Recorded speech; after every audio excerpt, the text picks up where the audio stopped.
이런 식으로 에너지 낭비, 시간 낭비, 그 다음에 멘탈이 깨지잖아. 나 이게 너무 안타깝더라고. 세 가지로 요약을 해봤습니다. 코테 준비를 위해 알아야 할 세 가지.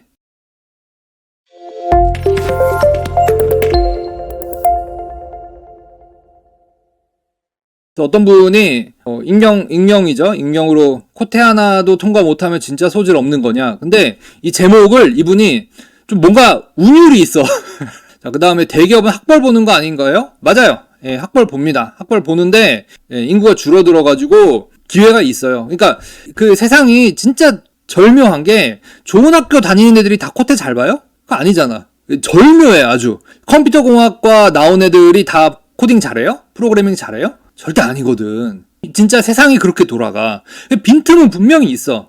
그 자리를 내가 차지하기 위해서 노력을 하는 거지. 인생이 성적순이다 뭐 그렇게 생각하시는 것 같은데 저는 절대 그렇게 생각하지 않습니다.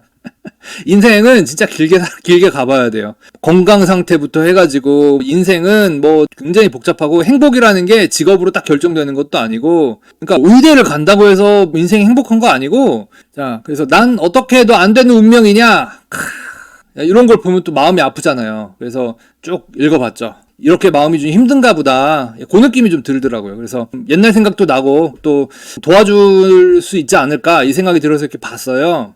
이분 되게 억울해하는 거 요거였어요. 인터넷 카피해서 플랫 한 거 아니다. 문제 풀 때 스스로 풀었다 이 얘기겠죠. 근데 이제 그냥 코트에 많이 나오는 알고리즘만 풀었다. 세그트리도 모름. 제일 아는 복잡한 알고리즘 MST 위상 정렬 정도다. 그다음 한 문제 푸는 시간이 너무 길다. 뭐 이렇게 하고 시간 투자를 굉장히 많이 해서 했다. 수학 머리 아예 없다. 학교 배우는 수학하고 프로그래밍 하는 머리는 좀 달라요. 그렇기 때문에 기회가 있어요. 플랫 달았으면 바보는 아니잖아. 잘한 거지 오히려. 수학 5등급인데. 근데 이제 난 어떻게 해도 코테는 안 되는 운명이냐 이렇게 쓰셨더라고요.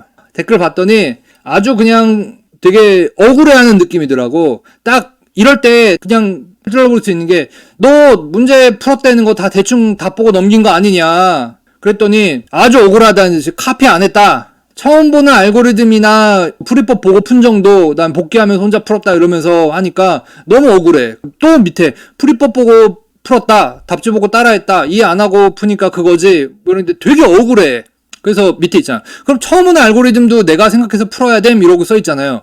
여기까지 딱 보고 아 얘네가 진짜 몰랐구나. 공부하는 방법을 진짜 몰랐구나. 이 느낌이 들었어요. 이게 뭐 그냥 진짜 그냥 모르고 이럴 수도 있겠구나. 그 생각이 들었어요. 자, 그래서 또 다음 댓글 보니까 또 대충 다 보고 넘겼네 이렇게 썼는데 이제 밑에 어떤 문제 풀고 있는데 2시간 반째 풀고 있는데 발레를 못 찾겠대. 그래서 내가 풀어보자. 그래서 제가 풀어봤어요. 몇 년 만에 풀어보는 거고 그래서 이 문제를 저는 처음 봤어요. 처음 느낀 거는 아니 문제를 뭐 이렇게 꼬아서 설명했나?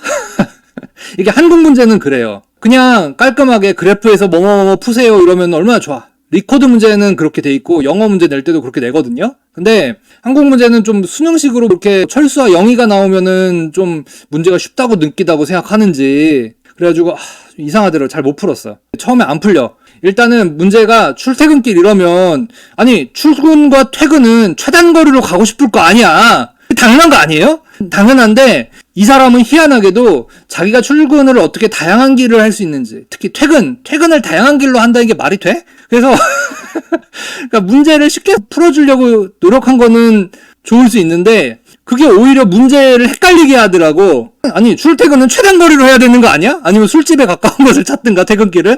아니면 짐을 들렸다 간다. 그게 아니고 이게 같은 노드를 여러 번 반복할 수 있는 문제더라고요. 말이 돼? 그러니까 아니 출퇴근길인데 같은 노드를 왜 2번씩 반복해? 이상하잖아. 심지어 집에 들렸다 갈 수도 있대 다시. 그러면서 시간을 1시간, 2시간 정도를 까먹었어요. 눈치채신 분 계시네.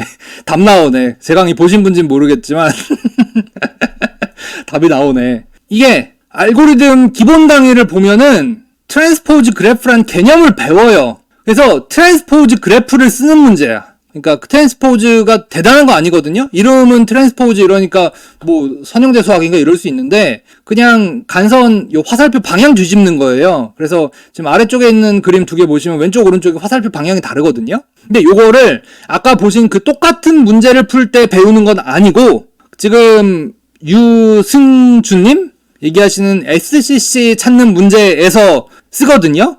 SCC는 조금 더 복잡해. 그래 봤자긴 한데 SCC를 배우면서 그래프를 트랜스포즈 해갖고 구하면은 이렇게 재밌게 되는구나. 이게 머리에 한번 들어있으면은 아까 그 문제는 보고서 조금 뒤집어서 풀면 되나? 이러고 그냥 끝나는 거라고.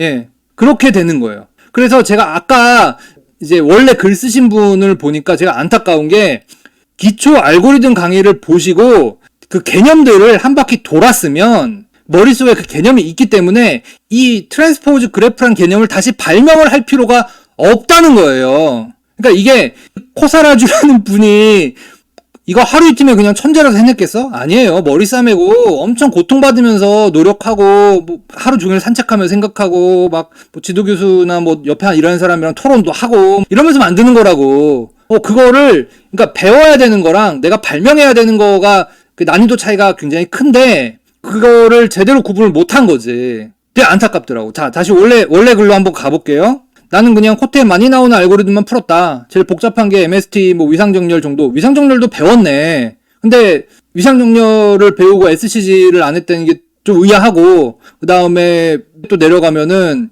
처음 보는 알고리즘도 내가 생각해서 풀어야 돼 이러는데 이게 트랜스포즈 그래프 사용한다는 게 처음 그걸 스스로 발명하기 되게 어렵죠. 어떻게 간선을 뒤집지? 뭐 이게 처음에 말이 안 되는데 한번 보고 나면 되게 쉽거든. 그렇게 되는 그거가 없으니까 되게 힘든 거죠. 그래서 모든 걸 다 발명하고 있어. 발리를 못 찾는다. 요게 사실 저는 공부할 때는 발리를 알려주는 게 맞다고 보긴 하거든요. 근데 이 문제풀이 자동 채점기 테스트 케이스를 보면은 너무 길어. 뒤로 가면 큰 문제에 대해서도 이 알고리즘이 작동하나 테스트해야 되잖아요. 그래서 테스트 케이스를 보면은 그래프가 벌텍스가 10,000개 정도 돼. 그럼 내가 10,000개를 다 이렇게 그려갖고 할 거야? 그건 안 되잖아. 그러니까 기초적인 알고리즘 공부를 안 한 상태에서 문제풀이만 하면은 이런 식으로 에너지 낭비, 시간 낭비, 그 다음에 멘탈이 깨지잖아. 나 이게 너무 안타깝더라고. 멘탈이 깨져, 멘탈이. 이게 너무 안타깝더라고. 좌절했잖아, 지금. 근데 코사라주 알고리즘 이런 걸 봤다 그러면은 뒤집어서 풀면 되겠네. 이게 명확하거든요. 그게 좀 안타깝더라고. 문제풀이 영상이 또 있더라고요, 유튜브에. 그래서 이것도 제가 또 검색해서 봤어요. 근데 일단은 여기서 언급하고 싶은 건 두 가지가 있어요. 첫 번째로는 그러니까 머리가 진짜 좋으면 이거 혹시 간선 엣지 뒤집으면 되지 않을까? 이 생각 스스로 할 수 있는데 그거야말로 진짜 머리 좋은 애들이 할 수 있는 거고, 그러니까 그냥 말하다 중간에 이거는 간선을 뒤집어서 생각하면 돼요 라고 하고 끝나요. 알고리즘 기본 강의를 보고 난 다음에 이 문제풀이를 보면은 내가 이거 옛날에 어디선가 봤어. 정확히 코 무슨 알고리즘에서 뭐 강 뭐 어쩌고 하는 거 풀 때 뭐 간선 뒤집더라. 괜찮네. 뭐 그렇게 했나 보다. 이렇게 쫙 지나가요. 기본 강의를 공부를 했으면. 다짜고짜 문제풀이만 풀던 사람은 나도 이거 생각 못할 것 같아. 이게 굉장히 창의적인 거거든요. 별거 아니지만 바쁘잖아요, 여러분들. 되게 바쁘잖아. 그래서 오히려 나는 이렇게 공부하는 건 효율이 많이 떨어진다. 이 문제를 봤을 때 잠깐 이렇게 들여다보면은 이 역방향으로 하면 되겠네 같은 느낌이 와야 되거든요. 근데 그 느낌이 전혀 안 오고 안 온 상태에서 답을 보게 되면은 간선을 뒤집는 거였어? 이러면서 외우게 돼요. 그럼 머리 쓰는 게 아니지. 암기로 바뀌어버리지. 다른 문제도 다 외울 거야? 머리가 그렇게 좋아요? 못 외워. 외우는 게 더 어려워요. 못 외워요. 오히려 효율이 떨어진다고. 제발 문제풀이부터 바로 하지 마라. 코테만 통과하면 취직되는 거 아니다. 그리고 여러분들이 이제 아시죠? 코테 통과했더라도 한 1년 다니고 나서 잘릴 수 있다라는 거 아시죠? 자료구조 알고리즘 꼭 하고 그 다음에 문제풀이를 넘어가라. 3가지로 요약을 해봤습니다. 코테 준비를 위해 알아야 할 3가지. 첫 번째, 대학 수준의 자료구조 알고리즘을 먼저 공부한다. 그 다음에 공부를 하실 때요. 뭐 당연하긴 한데 쉬운 문제부터 스스로 푸는 방식으로 공부를 하셔야 돼요. 처음에 쉬운 문제 풀 때 막힌다 그러면 좌절하거나 하지 마시고 그냥 이번에 하면은 뒤에 가면 편해진다. 반드시 편해집니다. 반드시 편해지는데 일시적으로는 그냥 답 보고 외운 애들보다 내가 좀 못 푸는 느낌이 들 수 있어요. 근데 길게 볼수록 여러분 오래 살아야 되잖아요. 길게 볼수록 여러분이 유리해요. 시간이 내 편이 돼요. 쉬운 문제부터 스스로 푸는 방식으로 공부를 시작하시면 시간이 내 편입니다. 시간이 지나면 내가 이겨 무조건. 그 다음에 마지막 거 3번 요거는 하루 종일 난 문제 풀어서 벼락치기 해야지. 요거 절대 안 먹힙니다. 그거 안 먹혀요. 이게 사람 두뇌라는 게 그래요. 그래서 시간을 정해놓고 하루에 보통 아침이라든가 아니면 뭐 저녁 때라든가. 근데 아침이 가장 유리합니다. 제가 그 얘기 했었죠. 내가 따베시를 1년 동안 만들었는데 퇴근한 다음에 커피를 마셔가면서 했다고. 1년 동안. 예, 진짜 힘들게 만들었거든요. 그 따베 씨가 끝났잖아요. 완결된 다음에 뭘 했겠어요? 아침에 일어나서 커피 조금 마시고 문제 풀고 출근했어요. 예, 저라고 되게 인생 날로 먹지 않았어요. 저는 그러니까 다 해봤기 때문에 여러분들에게 좀 더 공감할 수 있다라고 생각을 합니다. 한국에서 교수를 그만두지 않았으면 그 고생을 안 했겠지. 시간을 정해놓고 그 안에 최대한 풀어야 됩니다. 그럼 찝찝해요. 찝찝하지만 딴 거 하세요. 응용 분야 준비해야지. 포트폴리오 만들어야지. 내가 잘하는 게 있어야 될 거 아니야. 나 잘하는 거 없이 난 그냥 코테 한 방으로 뽑아주세요 그러면은 코테 난이도가 너무 높아요. 그래서 요거는 제가 추구하는 방향인데 남들이 좀 잘 못하는 분야 있죠. 특히 수학 들어가는 거 그쪽에 대해서 전문성이 좀 있으면 코테 난이도는 낮춰줄 수밖에 없어요. 그리고 심지어 대기업도 처음에 그냥 주니어 뽑을 때는 코테 한 방으로 그냥 학교 좋은 애들 순서를 이렇게 뽑는데 나중에 자기들이 어떤 사업을 막 밀어붙이려고 해. 그때는 그 실무자를 구해와야 되거든요. 그때 다른 회사에서 빼와요. 그때 들어가면 괜찮습니다. 그때가 오히려 쉬워요. 그땐 그냥 리크루팅이지. 그렇기 때문에 이 응용 분야 실무 준비를 병행하는 게 좋고요.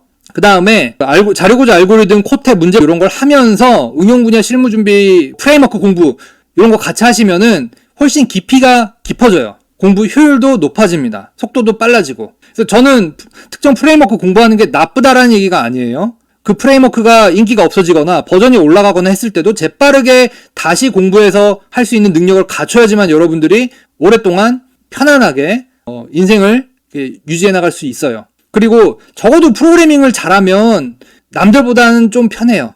이 바닥은 프로그래밍 실력이 좋으면 어쨌든 조금 편해요. 이런 모든 전제 조건은 가능한 한 빨리 대학 수준의 자료구조 알고리즘 공부를 했다라는 게 굉장히 중요한 전제가 됩니다. 독학하시는 분일수록 더 빨리 끝내야 돼요. 완벽하게 하실 필요는 없어요.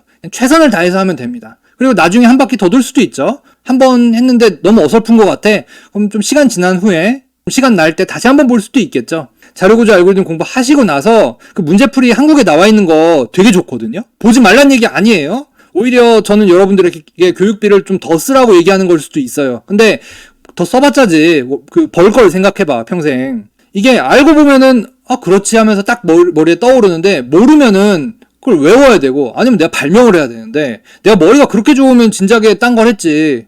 천재가 해야 될 방법을 천재가 아닌 아들한테 팁이나 요령이나 쉬운 것처럼 알려주면 안 되잖아. 그게 좀 안타깝더라고요.